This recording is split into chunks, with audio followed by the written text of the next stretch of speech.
Di balik lembaran peta kuno yang rapuh, tersimpan kisah panjang sebuah bangsa. Peta itu bukan sekadar gambar, melainkan penanda perjalanan nenek moyang kita. Dari titik-titik kecil yang tergambar, kita mengenal jalur laut, gunung, dan pulau yang menyatu dalam sebuah warisan peradaban. Kumo kuah kau, ribuan tahun lalu, nenek moyang kita adalah para pelaut ulung, mereka berani mengarungi samudra luas dengan kapal kayu sederhana. Ya, angin, ombak, dan bintang di langit menjadi penuntun. Dari satu pulau ke pulau lain, mereka menanamkan jejak kebudayaan, membangun jembatan tak terlihat yang menghubungkan Nusantara. Dari hutan lebat, mereka menebang pohon raksasa. Batang kayu itu diukir, dibentuk, hingga menjadi perahu dan rumah. Hutan bukan hanya sumber kayu, melainkan juga simbol kehidupan. Dari alam, mereka mengambil secukupnya, lalu mengembalikannya dengan doa dan ritual. Di tepi pantai, desa-desa tumbuh. Anak-anak berlari di pasir, para nelayan pulang membawa hasil laut. Ipoi, ipoholeku, dan para perempuan menyalakan api tungku.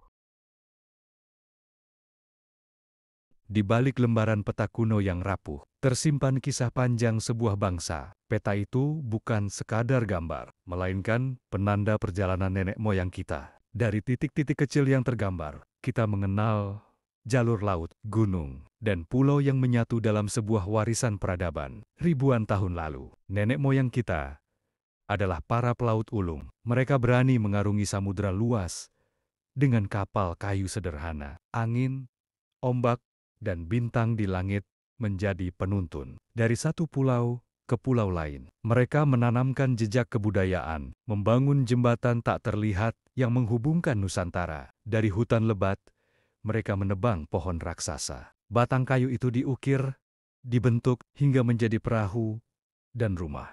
Hutan bukan hanya sumber kayu, melainkan juga simbol kehidupan. Dari alam, mereka mengambil secukupnya, lalu mengembalikannya dengan doa dan ritual. Di tepi pantai, desa-desa tumbuh. Anak-anak berlari di pasir. Para nelayan pulang membawa hasil laut, dan para perempuan menyalakan api tungku. Suasana hangat itu menunjukkan bahwa pantai bukan hanya batas daratan, melainkan awal dari segala kemungkinan. Bagi mereka, langit bukan sekadar pemandangan. Awan, bintang, dan bulan adalah pertanda. Dukun dan tetua menatap ke atas, mencari jawaban.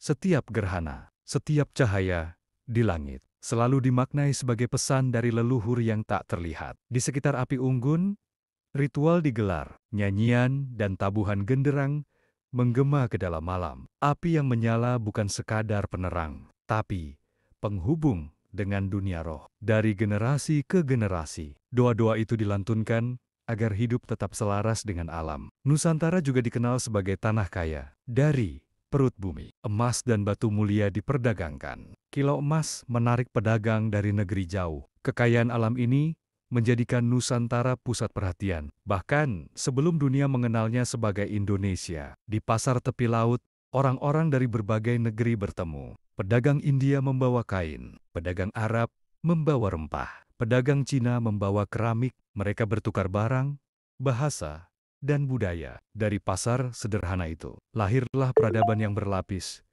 Namun, di balik kejayaan perdagangan, terdapat simbol-simbol mistis yang tetap dijaga. Patung batu, arca, dan ukiran menjadi saksi. Mereka seakan berkata, kejayaan tidak hanya berdiri di atas kekuatan materi, melainkan juga pada keyakinan yang mengikat manusia dengan alam semesta. Di dalam hutan, candi-candi kuno tersembunyi, ditelan waktu, tertutup lumut, namun tetap berdiri. Bangunan megah itu membuktikan kejeniusan arsitektur nenek moyang kita. Candi bukan hanya batu yang ditumpuk, melainkan doa yang diwujudkan dalam bentuk abadi. Tidak hanya arsitektur yang diwariskan, tetapi juga ilmu pengetahuan. Pada daun lontar, mereka menulis cerita, mantra, obat-obatan, hingga ilmu astronomi. Goresan sederhana itu adalah tanda bahwa nenek moyang kita bukan hanya pelaut, tetapi juga pemikir dan pencatat sejarah. Lebih jauh ke masa silam, kita menemukan jejak lebih tua.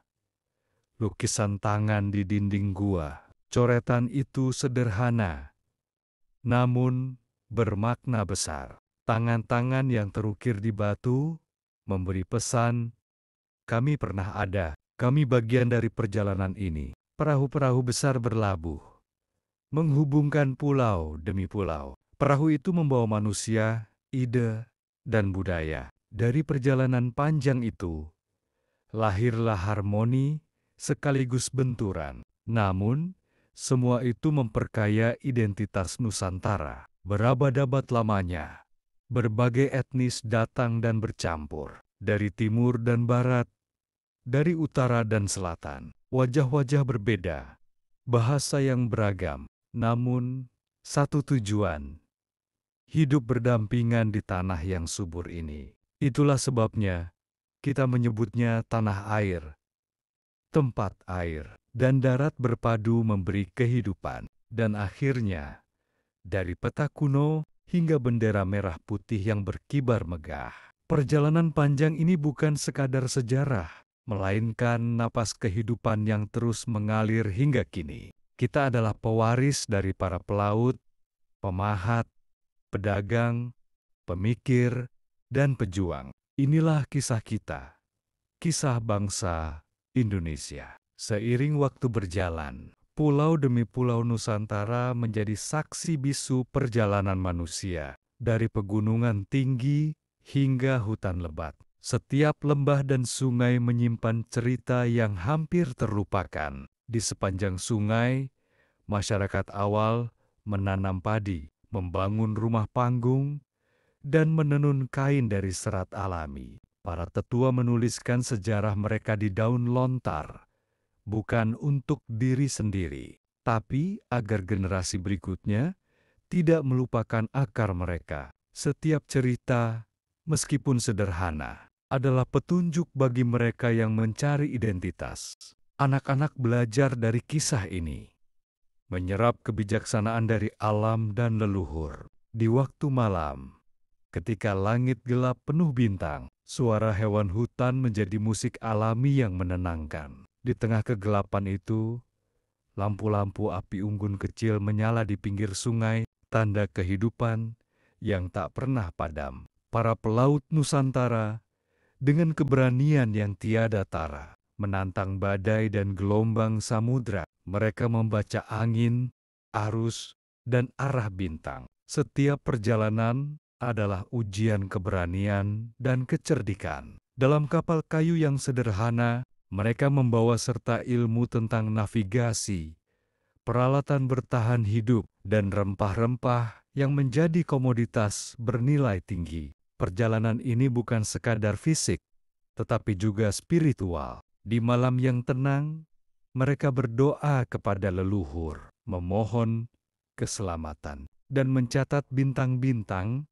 sebagai petunjuk perjalanan. Di desa-desa kuno, ritual bukan hanya adat, tetapi jembatan antara manusia dan dunia roh. Api unggun menyala di tengah lapangan, sementara musik tradisional dan nyanyian mengalut. Orang-orang menari, bergerak sesuai irama alam dan kosmos. Banyak kepercayaan yang diwariskan dari leluhur. Pohon tertentu dianggap suci. Batu besar menjadi tempat meditasi, dan gua-gua tersembunyi menjadi saksi ritual spiritual. Keyakinan ini membentuk pola hidup masyarakat, menanamkan rasa hormat terhadap alam dan sejarahnya.